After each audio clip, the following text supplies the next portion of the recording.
Shit, we're in. We're live Nice. LFG. on the internet. See my pull-up bar. We'll just get that out of it. There we go. Links, what's up, brother? Doing my best, doing my best. It's one of those weeks where I don't know what I'm doing next, but at least I know that I'm here for the next little while. That'll make it easier. Okay, yeah, let's do it. This whole thing started because I felt like giving feedback to people. And actually, someone else called me out that like there's a marketing group that like roasts, like you can sign up to get roasted, which I don't know. I try not to be roasty. Hopefully this doesn't feel like a roast. I don't want this to feel like a roast. In general, like I feel like feedback is a gift. That's always the mantra I have. And you've given me feedback before and I've actioned on it. So if you give me even more feedback now, I have even more to action on. I love it. So let's talk about what we're going to talk about, which is B card, if I'm not mistaken. Mm-hmm. Give me the rundown on, because I don't know. I think this will record, so maybe we'll put it up somewhere. We'll see. We'll find out if it recorded at the end or not. For more content. Yeah. Give me the rundown on B card for anyone who might be watching, as well as sort of like not only what it is, but like where it's at now, and like what you're trying to accomplish from like any sort of growthy user acquisition vibe type situation. Sure, sounds good. So B card is two things. It's B card a product and B card a foundation. And I think I'll just tell you about the product first. It is a way for anyone to join a Web3 community without having to onboard funds, without having to learn to use a wallet, anything like that. It's essentially a debit card, which redirects card fees to your community of choice and rewards you with that community's tokens. And then you can use the tokens to vote within the app. You can do other things with those tokens. You know, we have a bunch of things on the go right now, but the big one right now is, for now, the product is sign up for a debit card, get tokens, use those tokens to vote. And then, do I bring my own community, or you guys have communities that I can join? So we do have communities you can join. We have about 10 communities right now, including like Hire and Bankless DAO and and a couple of others as well. But something we found is that most users, they want their own community. They want the community that they believe in, and it can be really personal choice. Oh, interesting. So what happens if like they want to join, but the community is not like part of the B card network? Yeah, I don't know what to call it. The B card network. Yeah. I mean, right now they churn. I think we have some ideas on how we can fix that, but yeah, that's what's happening right now. We see a big drop off on that community selection page. Interesting. Okay. But you are getting people to the page.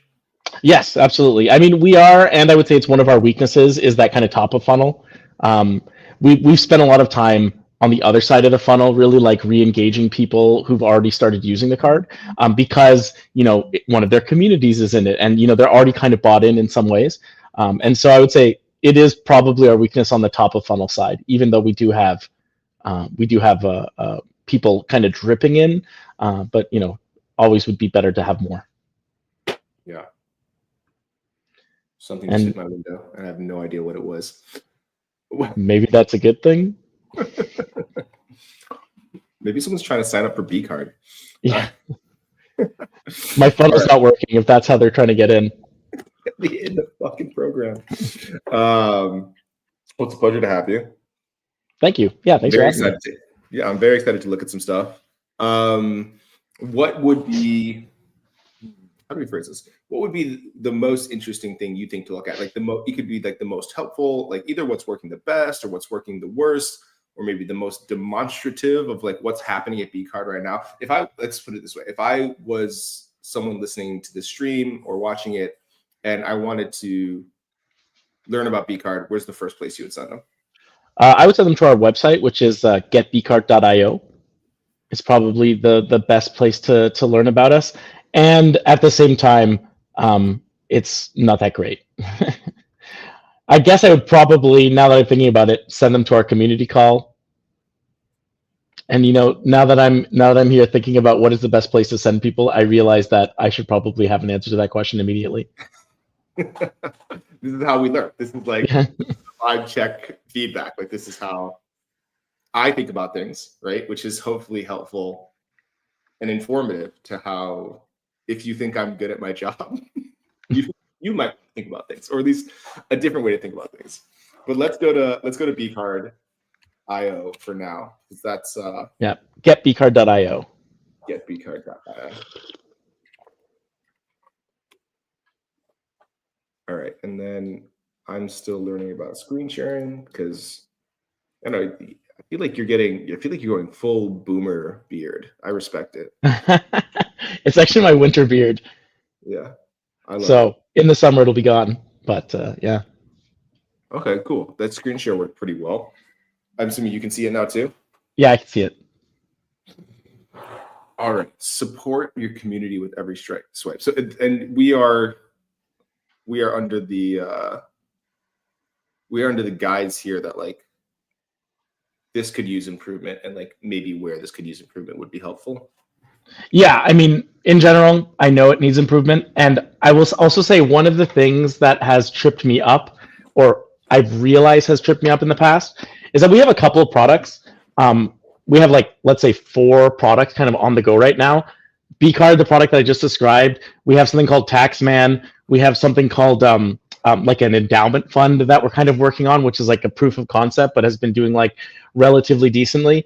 And sometimes when I'm writing this page, like I guess like those all fall under the auspices of the foundation, and yet this bcard site itself, it's like a site for a product. But sometimes I try to stuff foundation stuff in there too, and so it's let's just say that as a result, because it has many masters, I've just never been able to make it actually work that well.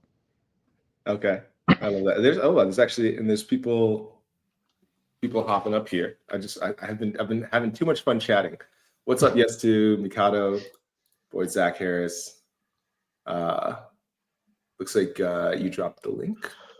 Mm-hmm. Yeah, nice. As me, I think. I don't know. We're still getting. I gotta get Noutish Prop in here sometime to help me out. So yes, everyone else can follow along. I'll say off the bat, this is a totally normal impulse to stuff things on pages, and like I am with Hemingway on this one. Less is more. Like as few words as you could possibly get down into what you're trying to communicate, the better. And like even more than that, I think it's important to think about a few things here. And I think we may have talked about this before, but I'll drop like a little wisdom for the crowd about the way I think about these things. You sort of have your identity at the top of things that you think about. This seems very much like the foundation. This is what you stand for, the way you think about things, general goals or purpose in like the life of a company that that could be helpful. But then below that, you have like the problems you're trying to solve, your messaging, and like your audiences. And the identity can be like very broad. And I encourage people to make their identity very broad. It should stand for something, as in people often like have in their identity ideas that would make no sense to take the opposite side of. And that makes it a very weak statement. And I'll give you an example. So like some people are like, we're the best in the industry. It's like, no one's going to claim to be the worst. That's a really dumb fucking identity. Like if everyone wants to claim it, it's dumb, right? But something like, you know, we prioritize speed over security, right? And I'm not calling out anyone. It's totally reasonable to be like, we go slow and we're safe, right? And this is like the difference between Ferrari and Volvo. And both companies can make a shitload of money, but you would never buy a Ferrari because it's safe, and you never buy a Volvo because it's fast, right? So this is like that emotional component that like really hooks people and feel like, oh, I belong here. And part of belonging here means I don't belong there, right? So Okay. Well, should I tell you like a little bit about what that is? Like that's what I kind of like associate with like bcard, the foundation. Yeah, let's get into it. We're gonna talk about a bunch of random shit that's like vibey for the next 30 minutes or so. I would love to know more, and that'll guide the conversation. Absolutely. Sure. So I mean, bcard, the foundation, came from this desire to kind of bridge the UX gap between Web3 and the real world, the way that we put it right now is that we're aiming to use Web3 tools to empower purpose-driven organizations. Just because we realized, like, when we said we want to bridge the UX gap between Web3 and the real world, and we kept asking ourselves, why do we want to do that? It's because most of the world right now is kind of based around everything being profit-driven. And that has certain effects, right? Like Cory Doctorow, he coined this term called enshittification, which basically describes how profit-driven enterprises start by making something really useful, but then they have to degrade it over time just due to profit constraints. This is something you can see everywhere in our world right now. And so what we really wanted to do was to make the world more purpose-driven by empowering purpose-driven communities. That's why we want to bridge the gap, is because we believe that these Web3 tools, they represent kind of like a new way of looking at organizations, of structuring organizations in a way that you could actually be purpose-driven even as you grow. Okay, so this is like really getting at the crux of a lot of good things. First off, I link someone to the enshittification Wikipedia article at least once a week. It's brilliant. And I'm sort of this, I call myself like halfway between like a Buddhist and a capitalist, where like, I believe that there's energy flow in the world. And one of those ways to know whether you're doing good in the world is like, if you're making money and people are like happy to pay you that money, it's like, it's good. That's a good thing, right? Like as a service provider, like if someone gives you $1 because they're making $1.50, you put something helpful out into the world. Then you get to choose who you align with after that, right? So I'm with you on the enshittification. It's a big thing we worry about at Opacity. But you said empower purpose-driven communities.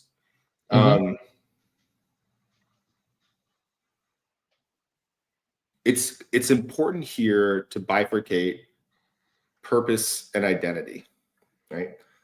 Purpose is like sort of what you're trying to accomplish.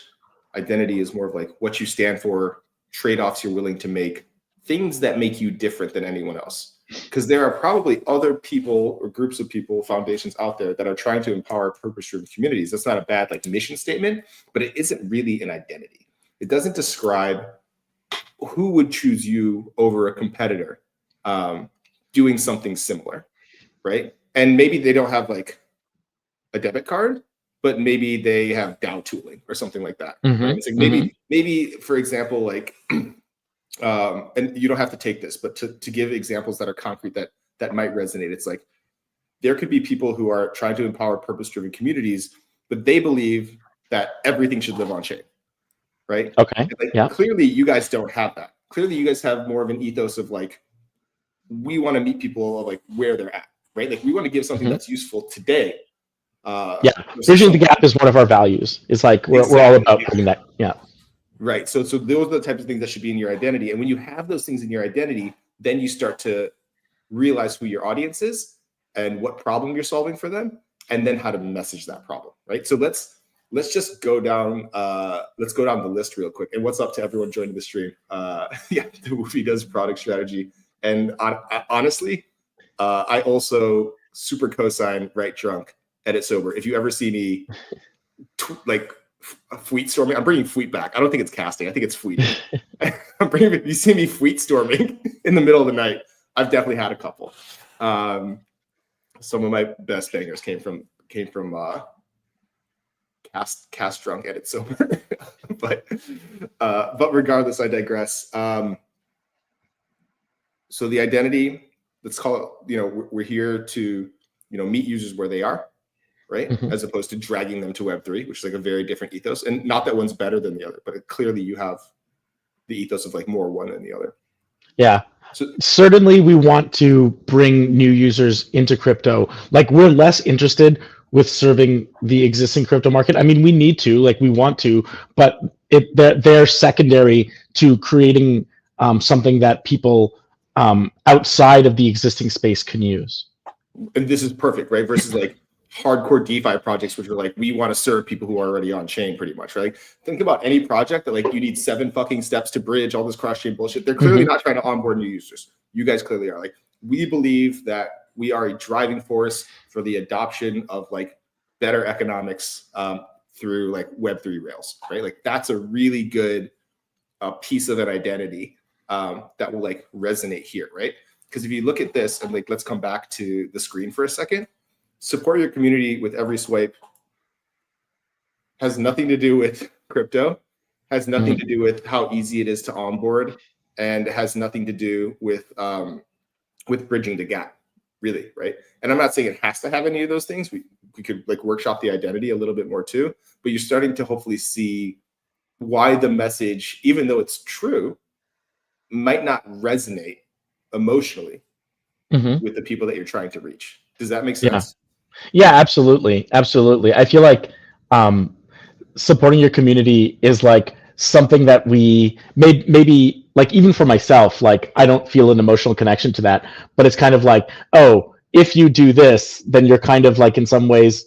I mean, I guess like one of the reasons we started this is because we were in Bankless DAO and we were kind of like, F the banks, right? Like that's really one of the reasons we started this. And so we were kind of like, hey, wouldn't it be cool if we could take fees that normally go to banks and like kind of funnel them into like Web3 communities? That's really the initiation of this. And that was like, oh, that would be so cool because fuck those guys and these guys are cool, right? And so yeah, support your community is almost secondary to that in some way. Yes, yeah, absolutely. So that's a great audience, right? There's a shitload of people out there who probably also believe fuck the banks for a number of reasons, right?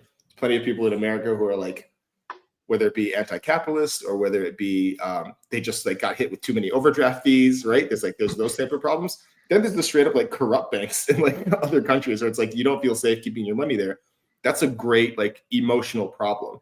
And then it's like then the messaging in that case, if you chose to lean into that, is more like it's like a sort of a hijacky, like sort of Robin Hood type energy, right? And it's like it's like, okay, you have to use a debit card to live your life, but how about we take as much away from Visa as possible, right? It's like it's not just support your community; it's like raid the coffers of the establishment to support people you love instead.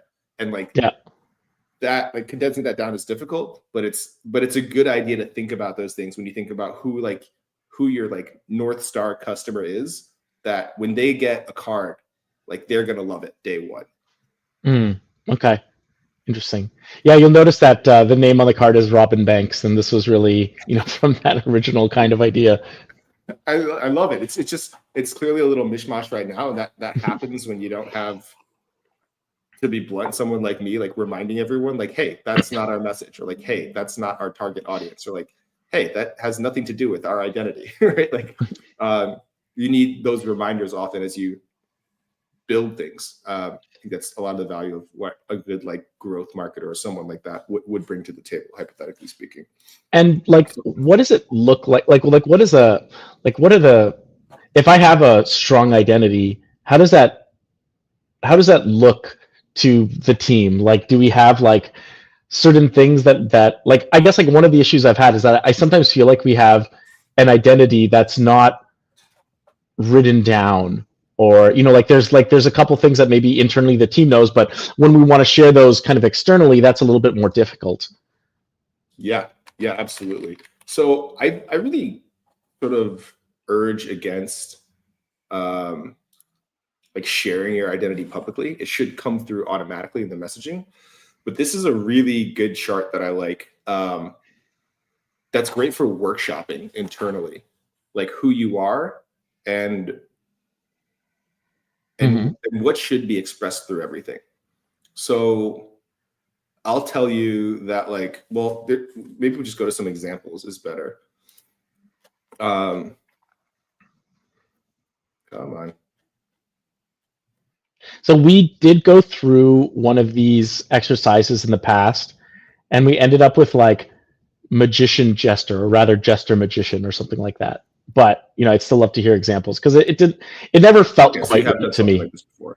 Yeah, but it never felt quite right to me, and I don't feel like we actually, like took it and did things with it, right? Like I don't, like when we think of the magician gesture, I don't necessarily feel that in our communication. Yeah. So, let's see, how can I? What the fuck? Give me a second, because I feel like they have pages here. Is it this one?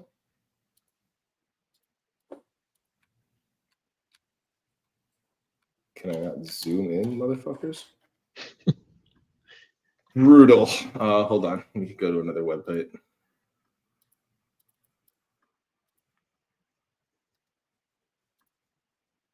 Well, you had magician. Yeah. So I would say like magician for sure, and then actually I don't know about the magician as much. I feel like the jester resonates with me the most. Jester could be good. I will say one funny story about the magician is I actually had magician listed as the third archetype for opacity when we were first going through this this exercise, and I got a lot of pushback from the team because it's very easy for magician to turn charlatan. Right? I see. Yeah. You have to be very careful with that, and you have to remember that the magician is like, it's sort of it gives a sense of wonder, right? Yes, And exactly. I don't know if that fits B card as well as some of the other ones personally, the way I'm thinking about it.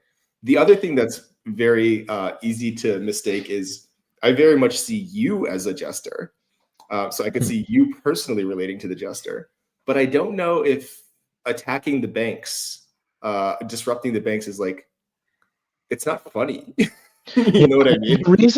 The reason that we chose specifically Jester and Magician, the Jester was meant to be like more like a Bugs Bunny, pointing out that the Emperor has no clothes. This idea that like, hey, the traditional banking system is doing all this messed up stuff, and most people don't even know about it at all, right? And so the idea behind the Jester was just like, oh, kind of like in some ways, like the Daily Show, how they're like poking fun at the minutia of politics, and like if you take a step back and look at it, you're like, oh, actually this is ridiculous, the things that they're saying. And that was the kind of idea behind the Jester, was that it was like a poking fun in some way at like the systems that we have, because we believe that they're kind of objectively ridiculous. And the magician was meant to be like, and here's another way you can do it differently, right? Again, I totally take your feedback, because I also never felt like it was like quite spot on, but yeah. Well, I think the thing here, to at least as far as I'm concerned, is like you can have some of that in like the money world, but you're gonna lean more meme coin than you are debit card. And it strikes me that B card is actually quite practical, and there's something very impractical about the Jester, which makes me feel like there's a disconnect here, right? And instead of pointing out the Emperor has no clothes with humor, we're much more likely to find something in the realm of like the sage or the explorer, where we're sort of spreading wisdom about this, as opposed to laughing at it. Because when you start laughing at it, then it sort of becomes unserious, which works very well for the Daily Show, right? But like, look at Robinhood and Venmo and these other things. It's much more freedom, borderline outlaw liberation, and definitely some like innocent safety stuff. So you're sort of up in this quadrant. Sorry, which quadrant? I actually can't see your mouse. Oh, sorry, at the top left quadrant. Okay, yep. Much more reasonable for, and we have spirituality in here where there is some sort of like kumbaya moment around the communities, which you can tap into, versus and you can see like, so the innocent, the sage, the explorer, and like borderline outlaw, borderline creator with innovation, right, as some of the energy, versus the jester and the lover, which is all like extremely emotional, right? You sort of tangential to like OnlyFans and Tinder. You might have a little bit of every man, but I don't think this is like every man. I don't see this as like Walmart, right? I don't see this as Dickies. It's just like fashion brands. This doesn't strike me as a Toyota. It's a little more disruptive than that. It's a little more challenging, at least the way you initially described it. Yeah, I mean, we're always talking about communities, which I guess is maybe what put us in the kind of connection point of view. Like one of the feelings is that we want to create in people is we want to create that kind of like community feeling. You're part of something bigger. Your actions have value and are appreciated. But I can see where what you're saying about the top left quadrant there. Yeah, especially because like a sage can inspire communities to like work together, right? It doesn't mean that the sage himself is part of all the communities, right? Like this is the difference between the identity and like the problems you're solving. It's like who you guys really are at your core and sort of what you stand for. And the fact of the matter is, I don't think you guys stand for everyone. Like especially if we're going after that more niche audience of like people who are unhappy with banks. The unfortunate truth is most people don't think about their bank at all. And this is going to cause some friction with like we're for everyone, and then everyone comes to your page and they go, I don't know, I'd rather have the airline miles. Fuck it. Like I just don't care that much. It's like you only care about a bank when something goes wrong, right? And like that's more the audience that we're going after is like someone who got screwed by a bank more than anything else, right?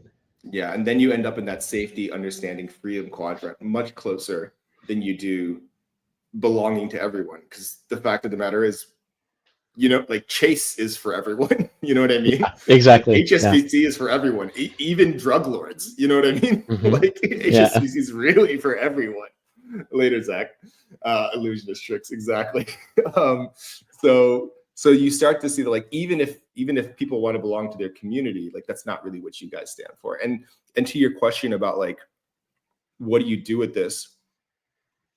There's a very direct line from like, okay, this is what we stand for. And we've been sort of tiptoeing around this, but the basic sort of guideline that I give people is like, first you figure out your identity, right? And then you can actually sort of figure out your audience. Like who are we speaking to? You can either do audience or problem first, honestly. I think it's a little easier to do audience because it's easier for me to think about people. Because once you have the people, then you can figure out what the problem is. You can go the other way where like, this is what we stand for. This is the problem. Who has this problem? It works equally as well. But I think it's a little bit easier for me to think about like, okay, let's say, we're more sage and explorer, understanding and freedom. We want people to join who like, they are unhappy with banks. They have been screwed over somewhere. And then you get to think about like, okay, if those are the people we're trying to attract, what's the problem that they go to sleep at night thinking about? Right. And the emotional problem. And I use this example literally every time that I talk to someone about this stuff. There's problems and there's emotional problems. A regular problem is like my car is old. Okay. Yeah, it's like clearly a fucking problem. But like, what are you gonna do about it? You could do anything. You could take the train. You could buy a car. You could get a bike. You could just start walking and then you're a Strava customer. You know what I mean? It's like just having a problem doesn't really compel people to change their behavior in the way you'd like them to, in the way that you think you're putting something good out in the world and it's better for them. The emotional version. Sorry, go ahead. Well, can I describe what I think is the emotional problem? Let me give my example. Just sure. Let's hear your example. So my example is like, okay, so like my car is old, the brakes are bad. When I drive my kids to school, they're unsafe. This bothers me deeply. I'm getting a Camry or a Volvo. I'm getting something hyper reliable. That if anything goes wrong, I can fix it, no problem. I go to the golf course and my friends make fun of me. And I go to sleep that night, even though I got a hole in one, I'm fucking bothered because I showed up in a 90s, Honda Accord. I'm getting a Benz. I'm getting a Ferrari. Like that's going to fix that emotional problem. And then when you look at those car commercials and like, there's these fucking hot babes around and like they're driving fast and everyone's like, ooh, he drinks champagne and wears tuxedos. Like that guy drives an Aston Martin. And you're like, yeah, I'm that guy. I wear tuxedos. I know I like gin in my martinis, right? Like then that sort of relates. So that's how you can kind of get people to where you want them to go versus just like being like, you pay too much for your credit card. It's like, duh, motherfucker. Like, I don't care. Yeah, exactly. Like most people don't care about that. In fact, like, it's like it from all, like, I guess like one of the things, like it started in Bankless DAO. It used to be called Bankless Card, right? And that's kind of why that audience was where we started with like our kind of like primary research was all within that audience. We expanded it, but like ultimately the problem that continues to keep me up at night and something that I wanted to work at a little harder is that just in general, like I look around, not in general, I guess like specifically, I look around at like this world that we've built, and we have governments which are dysfunctional, and we have banks which are always like taking your money every year, more money for less service, and we have like tech giants who are basically like stealing our information at will and using it, and you look at it as an individual and you feel like kind of helpless. And like I struggled with this a lot last year, and it's the reason that I kept pushing on this, because I really felt like the only antidote to top down control was bottom up empowerment. That idea that, hey, if you want to make a small change in your world, you can't change the world by going to the end and like fixing the entire world from the top down. The only way we can change it is like to do something locally, to do something small, to do something that you can actually accomplish. And that's what we really wanted to do with bcard, is like, hey, you can do this. There are people doing this just like you, and here's a set of tools that's going to make it easier. Yeah, I love that. This is so good. And like building for yourself is like one of the best ways to like really hunker down on like, we know this problem is real. I feel this problem. My only job is to go find the other people that feel this problem. And like maybe they exist and maybe they don't, but at least you know exactly what the fuck you're looking for and the type of language that would resonate with you if you came to the website, right? Like if you don't have a growth marketer, if you don't have like a vibe architect, this is a really good way to be like, when I read that, like, do I get fucking excited? And I think you touched on a lot of really good things there. There's an energy here that's like, how do I put this? It's sort of almost like there's sort of two threads here to pull on. The first one is like change the world locally, right? There's like that energy, which is a really strong one, right? Think global, act local. Yeah, exactly, right. It's and we might be able to combine these two. I'm workshopping it with you live right now. This stuff does take time, but the other one is like sort of give your community the power of a bank, right? Like we're gonna make your community so strong. We're gonna give you all the same tools that JP Morgan has to like watch your community like fucking thrive, right? And if you sort of lean into that energy more, then the people who show up, it's like, yeah, some people are going to show up and they're going to be like, I don't care about my community. It's like, great, you were probably a terrible customer for bcard anyways, right? And some people will show up and they'll be like, don't really care about the world. And like, okay, this is going to resonate with you because we're trying to do something different here. But then the people who do see it are going to be like, wow, I never really thought about supporting my community as being able to a way to like affect change in the world. Like, I don't want to get into politics. I don't have enough money to lobby, but I'll tell you what I can do. Like, I can give my money to Bankless DAO, and I trust them to like, once they have the power of a full-fledged bank, to like make this world into a place that like I'd be happier to live in. And that is a super emotional, like deeply resonating problem that like the language could speak to a lot more. Mm-hmm.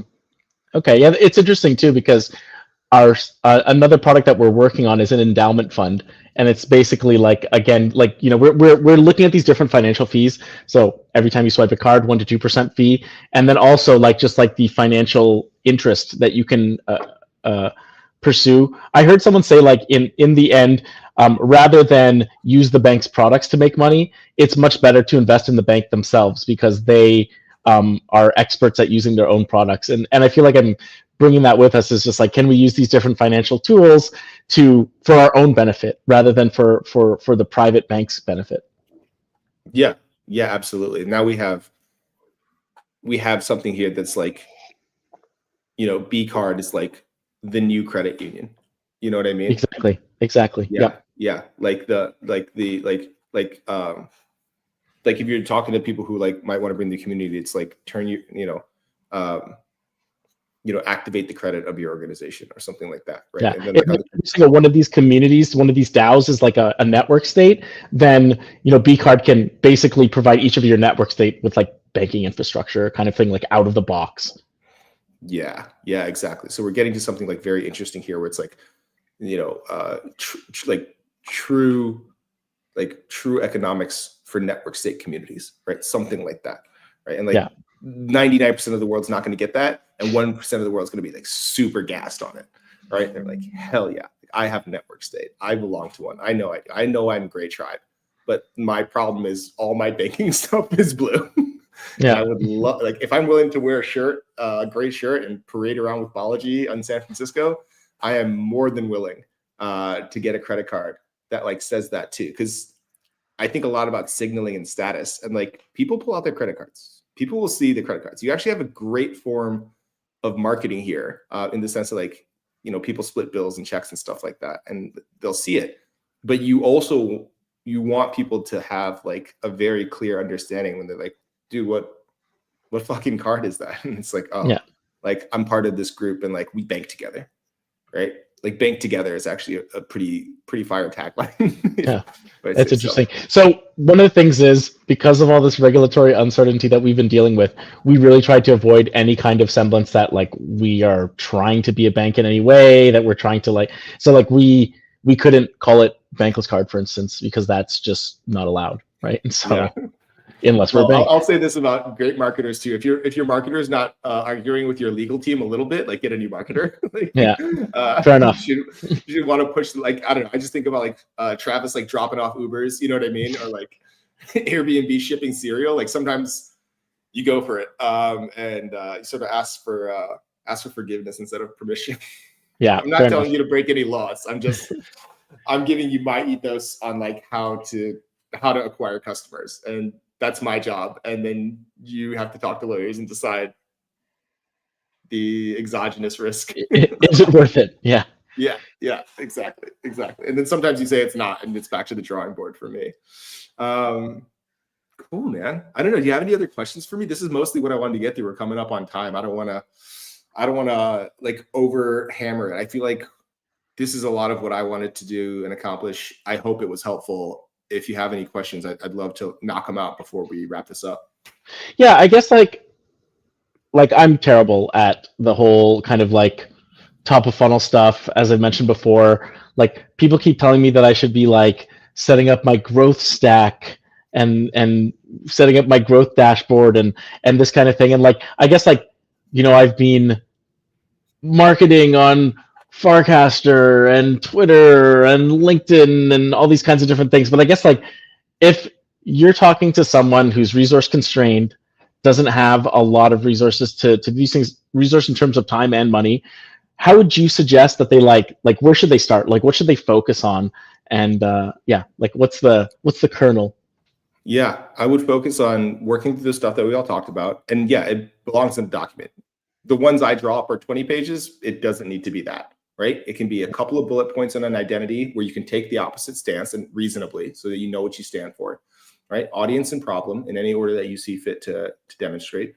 And then some messaging that you think will be effective in attracting the right people. Once you have that all set up, it could take you as long as a week easily, you know, if you're working with other people and stuff, but just take your time with it, work through it. No one's in a rush. You know what I mean? To figure these things out. It's so important because then that gives you a couple of things. The first thing it does is it lets you test whether it's resonating or not. You talk to a few people that you know are interested. Hopefully you have team members that like they should all be on the same page with you, and it should resonate with everyone internally. Then once it resonates with everyone internally, you go manually from 1 to 10. There's no point in pouring the growth gasoline on anything where there's no spark. If you're having major retention problems, if you're still figuring out your product, fuck all that other shit. It doesn't matter. I think especially in Web3, because of like tokenomics and airdrops, a lot of people fool themselves into like, that's your North Star, and like watch all those token prices dump because those communities are not tight knit. They're not serving a problem. They're all speculation, and it doesn't have anything to do with most people's products. Speculation has almost nothing to do with everyone's product. And unless you're literally casino, it doesn't matter. Even DeFi projects they're looking for like faster transactions. They're looking for like better slippage. You know what I mean? There's like all these other things you can do to make a great experience. The speculation is just, you know, it's a part of it, but it's not a feature because you can speculate anywhere. So you go from 1 to 10 and you talk to those people a lot and you workshop things and you see if they're sticking around. You see, are they inviting their friends? You know what I mean? These are the types of viral flywheels that are very easy to sort of spitball at scale, spitball before scale, I should say, right? You can sort of try stuff out, see what's working, talk to people, ask some questions, Dan Romero's got the famous slide. Well, famous to me. I don't know if it's famous to anyone else, but he showed when he was at A16Z startup school, his calendar, and it's just like 15-minute meetings a day, manually onboarding people to Firecaster, ask them how they got there, like guiding them along, follow some people, right? Like there isn't a replacement for that in the beginning. And I think a lot of marketers will try to convince you there is, because if it's what is it? If I've got a hammer, it looks like a nail. But I'm a big fan of, if you have a BD person or someone who's good at it, especially on the team, and like building these relationships, there's nothing better that you can do for your project or your product than getting real OODA loop feedback from people that you are very confident should be power users and like evangelists of what you're doing. Because that's the fun part about Web3. It can just grow by itself if it's good. And what about okay, so like let's say I'm doing that, like, you know, for Dan Romero to have like 15-minute calls, like does he just know like a shit ton of people? Is he like also like, is it only people that you know that might be interested in this, or is it others? The difficult part for me is that my product's only available in the US and I'm in Canada. So sometimes I mean, I know people in the US, right? Like I could certainly set up calls with them, but I wonder if I could, like, after a certain point, how do you find those people that you're kind of like doing that? Like, I think this is just BD energy. If I'm being very honest with you, you set it up so that you're set up to do these things. Maybe you have extra cards with you. Maybe you have a landing page that's like an intake form. Like I see, you know what I mean? Like sign up now, US only. Let's see what happens. Oh, I signed up already, but yeah, like you go to a meetup and you get one person, you know, you go to another meetup, you get two, you're out at dinner and you meet three, right? Like you don't need a lot. Right? Like a lot of people figure out like, how do I get to Dan Romero's scale of like knowing a bunch of people? That was only once he like had something that like was worth a lot of people trying. Like most companies are not there yet. Yeah, come to ETH Denver. Exactly. Yeah. I bet you can find 30 people at ETH Denver, and I'm not saying you have to go. I know you've got stuff going on, but your local meetup conference, like I know there's stuff going on in Canada. I know like Alex Kamal and some other Sam, right? Like there's things you can do to like just link up with a few. And if you can get 10, you're off to the races. Because at that point, you've got enough feedback to really start dialing it in. And 10 good people is probably all you really need. Okay, I'm bugged by this bug that's happening on your screen right now. But yeah, I don't know. It's not logging you in. It says welcome back. Can you refresh the page? Oh, it's like I thought something was happening on my face. Yeah, looks like it's a bug. But yeah, okay. Well, anyways, I was listening, and I do appreciate it. And you're almost making me rethink whether or not I should be going to ETH Denver. I probably should be. It is probably the gathering of the most people who would actually understand what we're trying to accomplish. I mean, you have futurists and stuff too, right? Like you don't need it to be Denver if it's tough. But yeah, that's one easy way. At a Farcaster meetup of 100 people, 10 probably really want B-Card. And you just go in with, you know, you make sure onboarding super easy. You have your pitch super tight. You know exactly, you know, what you're trying to accomplish.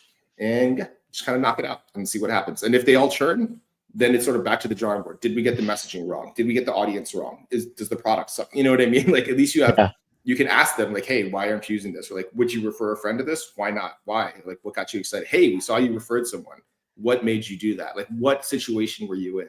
And then you can start to grasp onto those things and figure out what your flywheels actually are. And then you can start worrying about growth dashboards and shit like that. But then you can raise capital and call it a fucking day. Yeah. Okay, cool. Well, I mean, I appreciate the feedback. It's given me a bunch to think about. Nice. That's the goal. Dude, I want to say like a deep thank you for doing this experiment with me. I didn't even know if anyone's going to show up. So shout outs to everyone in the audience. I don't know. Hopefully this recorded. Maybe it did. Maybe it didn't. I don't know. Well, I'll know afterwards. But yeah, thanks. Thank you so much for coming on. I hope so, because I didn't take notes. So let's hope it recorded. Fucking legend. All right, brother. That's it. That's it for Vibe Check Live. Thank you again for everyone for coming out. And hopefully we'll do more of these. I think Chinmay wants to do one. But yeah, and hopefully I'll see you in ETH Denver, just for my own personal joy. We'll see. Knock on wood. Later, man. All right. See you later.